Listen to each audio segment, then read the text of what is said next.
देखिए, जिस तरीके के हालात और जिस तरीके से यह सडन हादसा हुआ है, इससे देखिए पूरा ईरान शोकग्रस्त है। उसको इस फेज़ से निकलना होगा और देखिए जब भी कोई देश में ऐसी घटनाएँ होती हैं, इमीडिएट सेटबैक लगता है, लेकिन देश के अंदर बहुत ताकत होती है, वो इन सारी चीज़ों से उभर जाता है और उसका एक सिस्टम काम कर रहा होता है। देखिए, ईरान के लिए सबसे बड़ी बात है कि अयतुल्लाह खुमैनी साहब हैं, जो उसकी देख-रेख करें, उनके सुपरविज़न में सारी चीज़ें अंडर कंट्रोल आ जाएँगी और साथ में एक हायरार्की होती है, एक सिस्टम होता है जो काम करता है गवर्नेंस का। तो उसमें देखिए डेप्टी है जैसे कि वाइस प्रेसिडेंट इस समय है मोहम्मद मुकबर, वो उन्होंने प्रेसिडेंट का ओहदा ले लिया, ऑफिशिएटिंग है लेकिन वो 50 दिनों में इलेक्शन होंगे। देखिए जब इस तरीके के हादसे होते हैं तो सबसे पहले ये होता है कि ये मॉर्निंग का फेस निकल जाए और साथ में इन्वेस्टिगेशन चलता रहेगा कि हादसा किस वजह से हुआ। पहले ये चीज़ रूल आउट पूरी तरीके से होगी कि षड्यंत्र नहीं है और जिस तरीके से रिपोर्टें आ रही हैं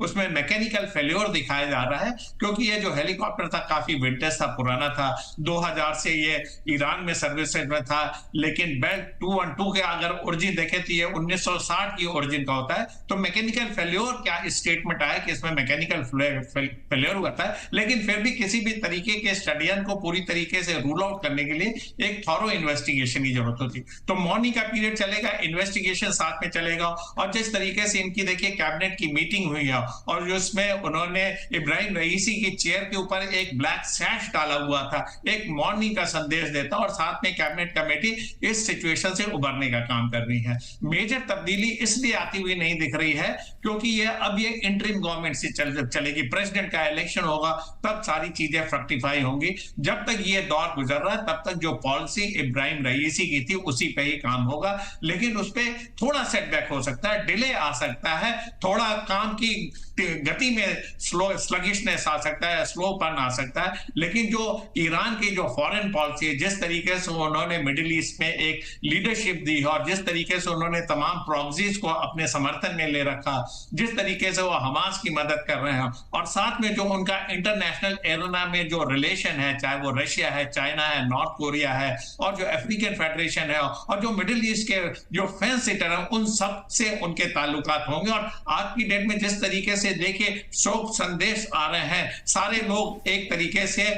ईरान के इस दुख की घड़ी में साथ में खड़े हैं और देखिए स्टेटमेंट भी अमेरिका से आया और इजराइल से आया है, उनका इस हादसे से कुछ लेना देना नहीं, उनका इसमें किसी भी तरीके से इन्वॉल्वमेंट नहीं है। तो सारे लोग इस चीजों को समझ रहे हैं क्योंकि जिस स्थिति में ये दुर्घटना हुई है वो देखें, मिडिल ईस्ट में एक तरफ इजराइल और हमास की लड़ाई चल रही है, रशिया यूक्रेन चल रहा है और साथ में ईरान एक बहुत बड़ा मददगार था रूस का, जो कि वो अपने ड्रोन्स और तमाम तरीके की मिसाइलों की सप्लाई किया करता था। तो एक जो नया वर्ल्ड ऑर्डर आ रहा था उसमें एक धक्का सा लगा हुआ है, लेकिन लीडरशिप एक ऐसी चीज है जो पॉलिटिकल लीडरशिप है किसी भी देश की, वो इन सारी संभावनाओं से ऊपर निकल के काम करती है और एक सिस्टम का करता है। उनके सेक्रेटेरिएट है, उनके एडमिनिस्ट्रेशन, उनकी मिनिस्ट्री, उनका कैबिनेट है और सबसे बड़ी बात जो इस सिचुएशन को कंट्रोल कर, उनके जो सबसे बड़े सुप्रीम लीडर है अयतुल्लाह खुमैनी, वो चीजों को कंट्रोल करें। उन्होंने देखिए कितने ही संभल के जी